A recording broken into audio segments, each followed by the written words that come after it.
Hello, आपका स्वागत है मेरे इस यूट्यूब चैनल मिथुन क्लासेस में। आज हम लोग फिर से करने जा रहे हैं पैरामेडिकल का जीव विज्ञान का ऑब्जेक्टिव, जो ये पूछा गया है 2018 में। टोटल जो ऑब्जेक्टिव हम लोग करेंगे ये 2018 में पूछा गया क्वेश्चन है। 2018 में बायोलॉजी का, केवल बायोलॉजी का करेंगे। 2018 में किया जाए, पूछा गया पैरामेडिकल का बाबू। चलिए हम लोग शुरू करते हैं। क्वेश्चन है आपके सामने, कहा गया है, ध्यान दीजिएगा। क्वेश्चन कहता है कि नाइट्रोजन और पोटेशियम की कमी के लक्षण सबसे पहले कहाँ दिखते हैं? बताइए, सबसे पहले कहाँ यह दिखते हैं? नाइट्रोजन और पोटेशियम के कमी के लक्षण सबसे पहले कहाँ दिखते हैं? ऑप्शन नंबर ए, जीर्णमान पत्तियों में, बी, तरुण पत्तियों में, सी, जड़ों में, या फिर डी, कलियों में। तो नाइट्रोजन और पोटेशियम के जो लक्षण होता है ना, वो सबसे पहले हम लोग देखते हैं बाबू पत्तियों में देखते हैं। पत्तियों में, जीर्णमान पत्तियों में पीला होने लगता है पोटेशियम की कमी के कारण, जीर्णमान पत्तियों में। अगला क्वेश्चन आपके सामने है। कहा गया है कि जल में रखी एक कोशिका का परासरणीय फैलाव मुख्यतः किसके द्वारा नियंत्रित होता है? क्या सूत्रकणिका के द्वारा, या रसधानी के द्वारा, या लवक, या राइबोसोम? रसधानी बुआ, ऑप्शन नंबर क्या हो जाएगा? बी, रसधानी। रस का मतलब होता है रस को धारण करने वाला, रसधानी का मतलब होता है रस को धारण करने वाला। ऑप्शन नंबर हो जाएगा बी, हो जाएगा। एक ऑब्जेक्टिव याद रखिएगा। रसधानी के चारों तरफ, रसधानी के चारों तरफ एक झिल्ली होती है। रसधानी के चारों तरफ एक झिल्ली होती है, उस झिल्ली को कहते हैं टोनोप्लास्ट। झिल्ली को क्या कहते हैं? टोनोप्लास्ट कहते हैं, याद रखिएगा। रसधानी के झिल्ली के चारों ओर एक रचना होता है जिसे हम लोग क्या कहते हैं? टोनोप्लास्ट कहते हैं। पादप कोशिका में रसधानी बड़ी होती है, जबकि जंतु कोशिका में रसधानी जो होता है ना, वो छोटा होता है, याद रखिएगा। अगला क्वेश्चन आपके सामने कहा गया है कि जीवाणुओं में सूत्रकणिका का कार्य कौन निभाता है? सूत्रकणिका, बताइए, जीवाणुओं में, बैक्टीरिया में सूत्रकणिका का कार्य कौन निभाता है? क्या केंद्रक काव्य निभाता है, या राइबोसोम, या कोशिका भित्ति, या मध्य काव्य? तो याद रखिएगा केंद्रक काव्य याद रखिएगा, केंद्रक काव्य याद रखिएगा। सूत्रकणिका का कार्य कौन निभाता है? केंद्रक काव्य निभाता है। 63 के बाद 64 में क्या कहा गया? ध्यान दीजिएगा कि खाने योग्य भूमिगत तने का एक उदाहरण कौन सा है? खाने योग्य भूमिगत तना, भूमि के अंदर में जो तना होता है ना, उसको कहते हैं भूमिगत तना। तो खाने योग्य भूमिगत तना का कौन सा एग्जाम्पल है? क्या गाजर है, या मूंगफली है, या शकरकंद है, या आलू है? तो इस ऑप्शन को आप ध्यान से देखिए। इस ऑप्शन में आपको सबसे अलग कौन लग रहा है? क्या गाजर लग रहा है, या मूंगफली लग रहा है, या शकरकंद लग रहा है, या आलू लग रहा है? तो सबसे अलग ऑप्शन आपको क्या नजर आ रहा है? तो सर सबसे अलग जो ऑप्शन हमें नजर आ रहा है वो क्या है? बी, मूंगफली। याद रखिएगा, आंसर में जो होने वाला है वो क्या है? बी, याद रखिएगा, आंसर नंबर बी हो जाएगा। चलिए अगला क्वेश्चन आपके सामने में कहा गया है कि वाहिनी अन्य वाहिकीय तत्वों में कैसे भिन्न होती है? वाहिनी अन्य वाहिकीय तत्वों में कैसे भिन्न होती है? क्या ऑप्शन नंबर ए, कैस्पेरी पट्टियों का होना, या बी, अच्छिद्री का होना, या फिर सी, केंद्रक का अभाव, या फिर डी, लिग्निन युक्त? तो बताइए इसका जो सही ऑप्शन क्या होगा? तो इसका सही ऑप्शन जो हो जाएगा वो ऑप्शन नंबर हो जाएगा बी, अच्छिद्री होना। ऑप्शन नंबर क्या हो जाएगा? बी, अच्छिद्री होना हो जाएगा। अगला क्वेश्चन, वीडियो को अगर पसंद लग रहा हो तो लाइक करें, सब्सक्राइब करें, शेयर करें। 2018 में यह क्वेश्चन बाबू पूरा का पूरा जो हम लोग बायो का क्वेश्चन कर रहे हैं, 2018 में पैरामेडिकल में पूछा गया क्वेश्चन है, 2018 में, याद रखिएगा। चलिए अगला क्वेश्चन आपके सामने कहता है कि बीजांडासन और फलभित्ति दोनों खाने योग्य कौन भाग होता है? किस में होता है? बताइए, बीजांडासन और फलभित्ति दोनों के दोनों खाने योग्य किस में भाग होता है? क्या सेब में होता है, या केला में, या टमाटर में, या फिर आलू में? तो इसका सही ऑप्शन बाबू याद करो, टमाटर का हम लोग संपूर्ण भाग खा जाते हैं, कुछ भी नहीं छोड़ते हैं, संपूर्ण भाग खा जाते हैं। तो ऑप्शन नंबर हो जाएगा सी, 66 का सी हो जाएगा। 67 आपके सामने कहता है 67 में कि निम्नलिखित में से किस प्रक्रिया में CO2 मुक्त नहीं होती है? कौन सी ऐसी प्रक्रिया है जिसमें कार्बन डाइऑक्साइड जो नहीं बाहर निकलता है? क्या पादपों में वायु श्वसन? याद करिए, रात में बाबू पादप न कार्बन डाइऑक्साइड को मुक्त करते हैं, तो ये तो कहा गया कौन नहीं होता है? प्राणियों में वायु श्वसन। क्या प्राणी कार्बन डाइऑक्साइड को मुक्त नहीं करते हैं? तो करते हैं। एल्कोहली किण्वन, किण्वन में बाबू मुक्त होता है, याद रखिएगा ऑप्शन नंबर इसका डी हो जाएगा। लैक्टेट किण्वन में नहीं होता, लैक्टेट किण्वन में ऑप्शन नंबर डी हो जाएगा। अगला क्वेश्चन देखते हैं 67 के बाद 68। 68 आपके सामने क्वेश्चन में कहा गया है कि अनोक्सी प्रकाश संश्लेषण किसका अभिलक्षण है। अनोक्सी प्रकाश संश्लेषण, अनोक्सी प्रकाश संश्लेषण किसका अभिलक्षण है? क्या रोडोस्पाइरिलम का या स्पायरोगायरा का या फिर क्लेमाइडोमोनास का या फिर अल्वा का?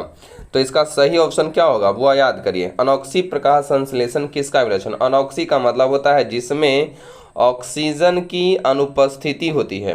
अनोक्सी का मतलब जिसमें ऑक्सीजन की अनुपस्थिति होती है। प्रकाश संश्लेषण का मतलब जिसमें प्रकाश संश्लेषण तो हो रहा है लेकिन ऑक्सीजन की अनुपस्थिति में।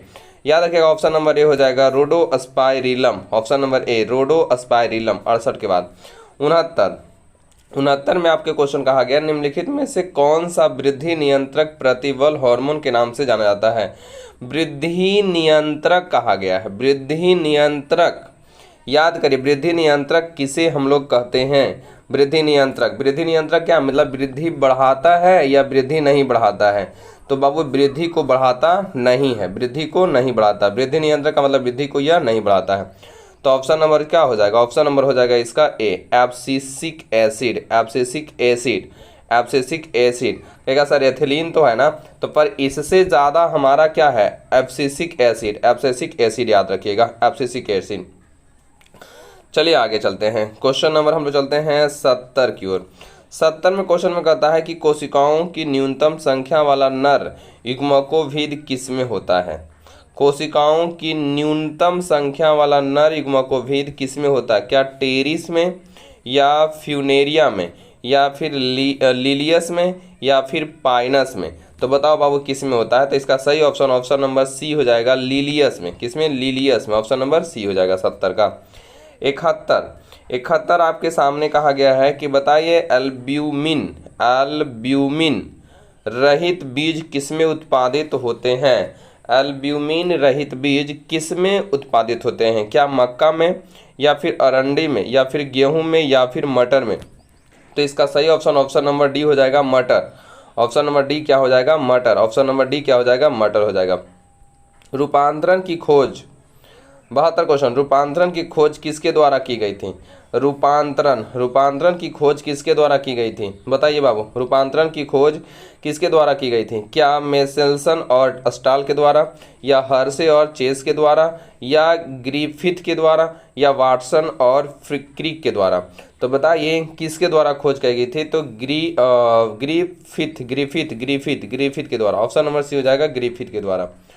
चलो बाबू अगला क्वेश्चन हम 73 की ओर करते हैं। तो 73 में कहा गया पुनर्योजित डीएनए प्रौद्योगिकी द्वारा उत्पादित पहला हार्मोन कौन सा था? पुनर्योजित डीएनए प्रौद्योगिकी द्वारा उत्पादित पहला हार्मोन कौन सा है? बताइए पहला हार्मोन कौन सा है?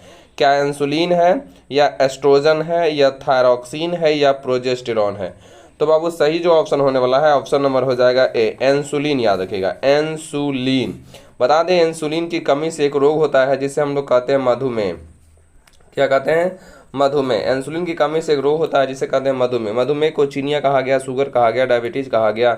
याद रखिएगा बाबू मधुमेह जो बीटा कोशिका से निकलता है। अग्नाशय में एक बीटा कोशिका पाई जाती है जिससे निकलता है इंसुलिन। चलिए अगला क्वेश्चन आपके सामने कौन सा सवाल है? वह कौन सा सवाल है जिसे मानव के लिए खाद्य के रूप में नियोजित किया जाता है?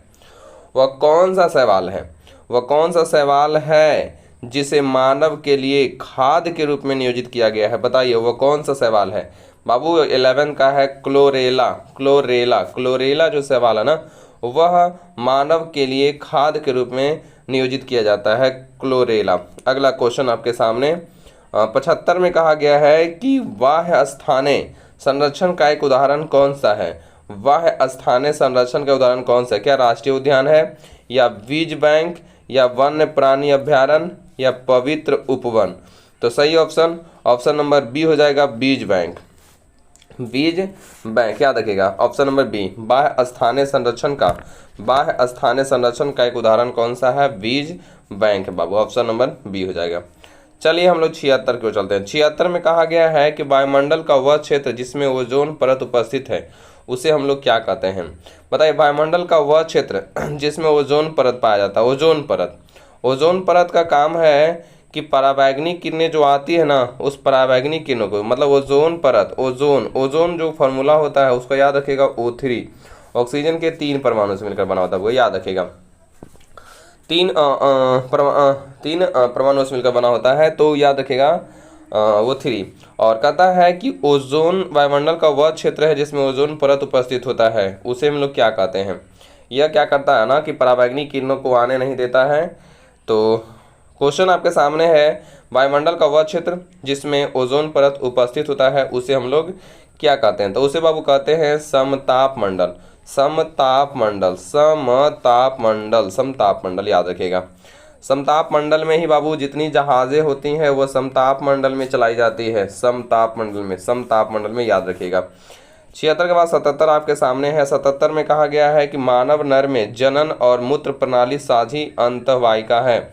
मानव नर में और मूत्र प्रणाली साझी अंतर्वाहिका कौन है। मूत्रमार्ग है या मूत्रवाहिनी या शुक्रवाहिका, शुक्रवाहक या शुक्रवाहिका। तो ऑप्शन नंबर ये याद रखिएगा, मूत्रमार्ग याद रखिएगा, मूत्रमार्ग। 77 के बाद 78 की बात करें तो 78 में आपके सामने कहा था, मानवों में दूध के पाचन की आरंभिक क्रिया किसके द्वारा होती है। मतलब मानव में सबसे पहले दूध का पाचन कौन करता है। सबसे पहले तो बच्चों में बता हुआ, सबसे पहले दूध का पाचन बच्चों में कौन करता है, रेनिन, जो माशय से निकलता है। तो रेनिन याद रखिएगा, रेनिन याद रखिएगा, रेनिन करता है बच्चों में दूध का पाचन, याद रखिएगा। सी उसका आंसर हो जाएगा। अगला क्वेश्चन में कहा था गया कि गतिमान जीवाणु किसके द्वारा गति करते हैं। गतिमान जीवाणु याद रखिएगा, अगर कोई जीवाणु है तो जीवाणु में एक रचना होती है पूछ जैसा, इस प्रकार की रचना पाई जाती है, उस रचना को कशाभिका कहते हैं, और उसी कशाभिका के द्वारा कोई भी जीवाणु वह गति करते हैं। तो ऑप्शन नंबर हो जाएगा बी। ये 11th का टॉपिक हुआ, ऑप्शन नंबर हो जाएगा बी, कशाभिका के द्वारा कोई भी जीवाणु ना गति करते हैं। अगला 79 के बाद 80 क्वेश्चन आपके सामने कहा गया है कि एक समुद्री उपस्थित मछली जो विद्युत धारा उत्पन्न कर सकती है वह कौन है। एक समुद्री उपस्थित मछली जो विद्युत धारा उत्पन्न कर सकती है वह कौन है। तो याद रखिएगा, सही ऑप्शन हो जाएगा बुआ इसका जो 80 का जो आंसर है, आंसर नंबर याद रखिएगा, टारपीडो। ऑप्शन नंबर बी हो जाएगा, टारपीडो। ऑप्शन नंबर क्या हो जाएगा, बी हो जाएगा, torpedo. Option number B, torpedo. बाबू अगर हम बात करें आगे तो क्वेश्चन तो नहीं है, पर इतना सारा क्वेश्चन हमने किया, याद रखिएगा। 80 क्वेश्चन तो 2000 पूछा गया हुआ 2018 में ये जो क्वेश्चन था, ये टोटल के टोटल क्वेश्चन 2018 में जो पैरामेडिकल का एग्ज़ाम हुआ था उस पैरामेडिकल में टोटल के टोटल क्वेश्चन पूछा गया है। अगर वीडियो अच्छी लगी हो तो लाइक करिएगा, सब्सक्राइब करिएगा, दोस्तों के पास शेयर करिएगा। तब तक के लिए जय हिंद, जय भारत।